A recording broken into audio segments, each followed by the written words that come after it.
मुझे प्रसन्नता है कि क्राइम ब्रांच कश्मीर ने भारतीय आपराधिक न्याय प्रणाली में किए गए सुधारों के बारे में विद्यार्थियों, अभिभावकों, सिविल सोसाइटी और आवाम में जागरूकता बढ़ाने तथा उन्हें शिक्षित करने के लिए आज एक महत्वपूर्ण प्रदर्शनी का आयोजन किया है।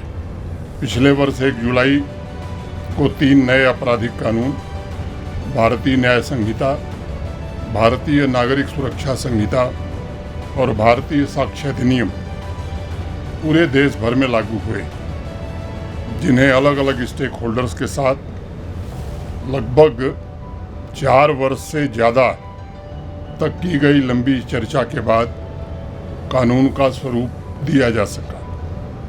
समाज के कमज़ोर वर्गों की रक्षा की व्यवस्था प्राथमिकता के आधार पर की गई है।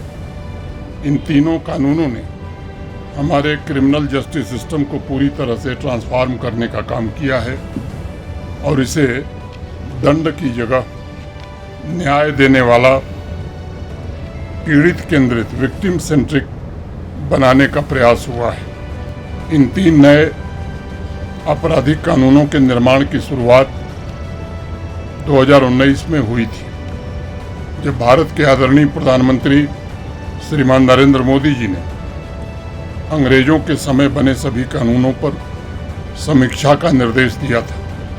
मुझे लगता है कि 1947 से लेकर 2024 के बीच किसी भी आपराधिक कानून पर इतनी व्यापक और विस्तार से चर्चा कभी नहीं हुई थी। इसमें यह विशेष ध्यान रखा गया कि कमज़ोर वर्गों को न्याय प्रणाली से प्राथमिकता के आधार पर समाधान मिले। सभी विद्यार्थियों, सिविल सोसाइटी के मेंबर्स और अभिभावकों को आवाम में जाकर हमें बताना होगा कि इन कानूनों में सबसे पहली प्राथमिकता महिलाओं और बच्चों के खिलाफ होने वाले अपराधों को दी गई है। इन कानूनों में बदलते वक्त के हिसाब से नए प्रोविजंस, नई धाराएं जोड़ी गई हैं। स्पीडी ट्रायल और स्पीडी जस्टिस सुनिश्चित किया गया है और ये भी सुनिश्चित किया गया है कि अंतिम व्यक्ति तक बिना किसी देरी के न्याय पहुंच सके।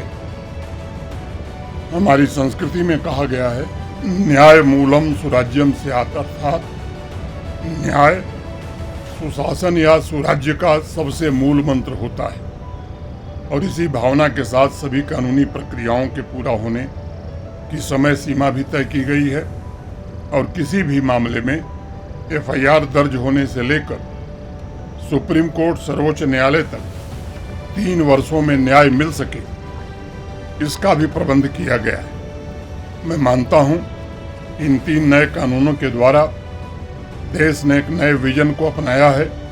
यह विजन एक ऐसे समाज की हमारी सामूहिक आकांक्षा पर आधारित है जहां न्याय सभी के लिए सुलभ हो, जहां कानून का शासन कायम हो सके और जहां हर व्यक्ति की मानव गरिमा बरकरार रखी जा सके।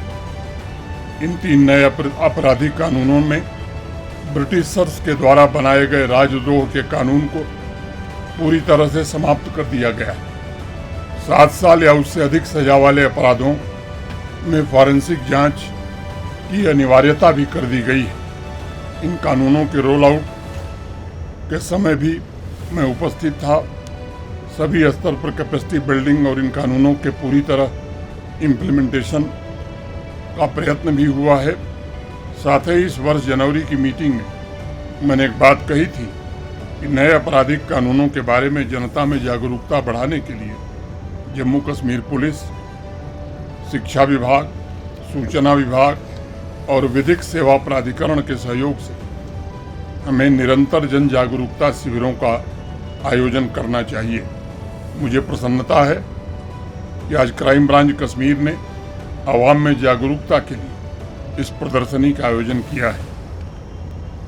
मैं उम्मीद करूंगा कि आने वाले दिनों में क्राइम ब्रांच जम्मू और जिला स्तर पर भी इस तरह के आयोजन भविष्य में हम कर सकें। एक महत्वपूर्ण विषय की तरफ आप सबका ध्यान आकर्षित करना चाहूँगा, जिसकी वजह से जम्मू कश्मीर 3 दशक तक अंधकार में था।